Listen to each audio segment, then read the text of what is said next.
Welcome to this video on skills versus capacities in speed and agility. Today we will compare capacity and skill limitations, examining an agility drill and a speed drill. Before, let's look into what skill and capacity can be defined as. Skill is the learned and trained ability to perform a movement correctly, including sensory motor skills and psychological skills, whereas capacity is possessing the physical and anatomical structures required to perform a skill correctly. First up is the agility drill, the zigzag cutting. The first athlete is a volleyball player, here shown performing the drill for the first time. In the slow motion, it becomes visible that she lacks hip stability when trying to push off the outer leg, and her inner hip seems to collapse without much support.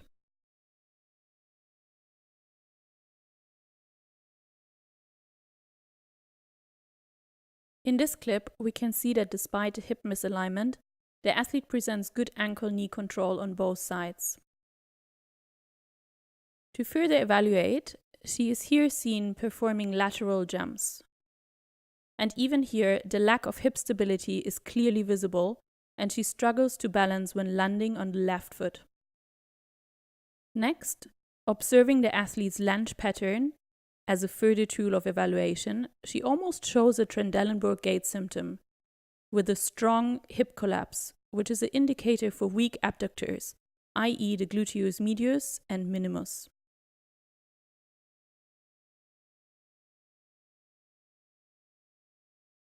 To confirm this assumption, the athlete is then asked to perform single leg glute bridges. And again, we can clearly see her struggle to maintain hip stability on both sides. At this point, it can be stated that this athlete presents a capacity limitation, the weak gluteus musculature, which prohibits her from performing the agility drill correctly.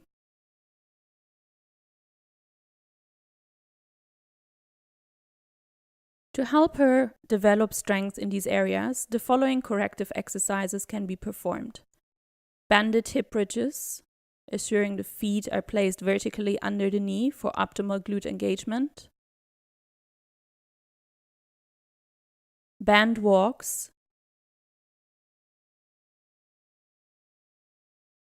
and step-ups. Further progressions can include hip thrusters, weighted squats, and deadlifts.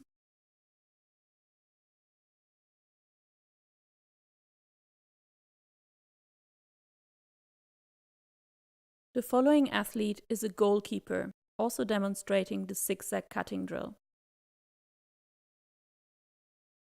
He pushes off well from the outer foot, however will be encouraged to focus on force production through the medial edge of the foot and to avoid landing or pushing off from both feet.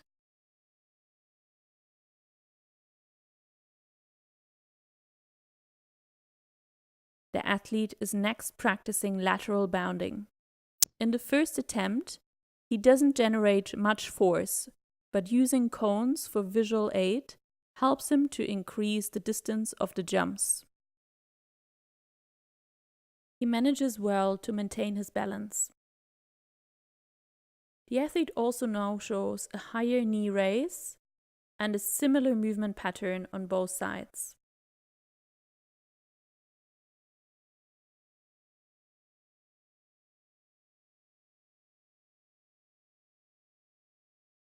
The next drill, a wall drill, teaches the athlete to push off the medial edge of the foot and also encourages a higher knee drive.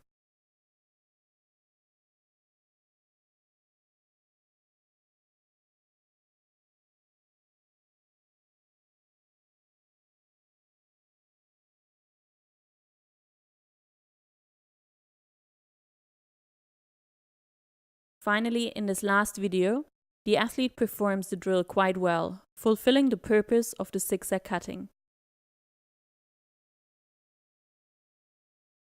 After the capacity and skill example for the agility drill, we will now look into a speed drill, the A-skip. The athlete, a football player, has suffered from a stress fracture of the right tibia and has returned to play 1 month ago. In his first attempt of the A-skip, it is apparent that he pushes off well from the midfoot and he has a good high knee rise. Areas for improvement are his kyphotic posture and his bent lower leg. Prior to the next video, the player was verbally cued to maintain an upright posture and to straighten the lower leg after push-off for improved jump height. He is able to translate these both cues well, which can be classified as a skill limitation. We can now observe a difference in ankle dorsiflexion from left to right side, which is also verbally cued for correction.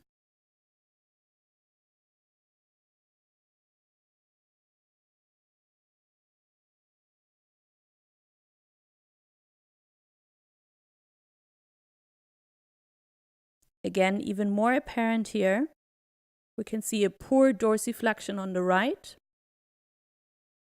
acceptable dorsiflexion on the left, and already good improvement in the overall posture and push-off.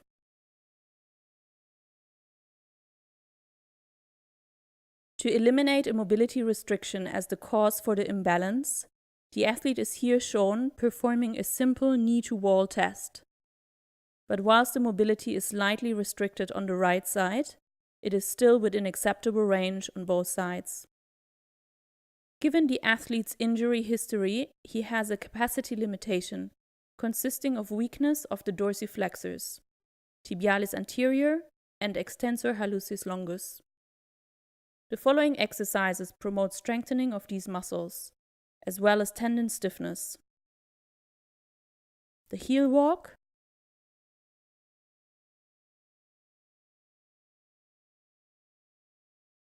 resisted dorsiflexion,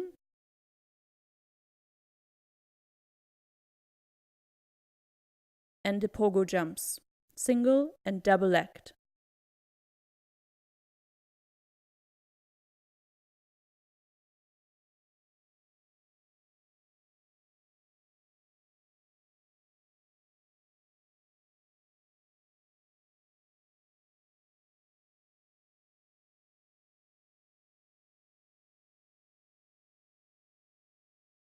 The stiff-legged pogo jumps are also added to further improve ankle stiffness.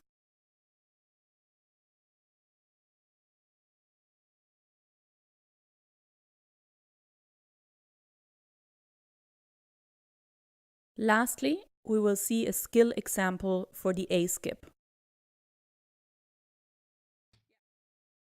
In the first attempt, this athlete already shows a pretty good translation of the skill, with an upright posture and strong arm movement, push off through the midfoot, high knee drive, and dorsiflexion.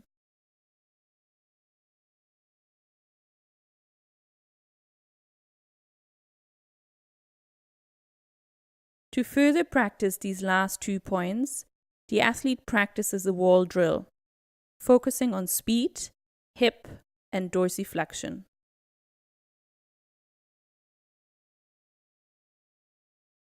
There is a visible improvement in the next attempt. In the slow motion, he now demonstrates a good technical example of the A-skip, with upright posture, strong arm swing, correct push-off and landing, high knees, and active ankle dorsiflexion. To summarize the drills, the zigzag cutting drill improves balance, coordination, and movement efficiency, force production through the lateral edge of the foot, practices lateral movement and change of direction, and practices core stability through force production. The A-skip practices sprint pattern and technique, focuses on knee drive and ankle dorsiflexion, and encourages core and trunk stability throughout force production.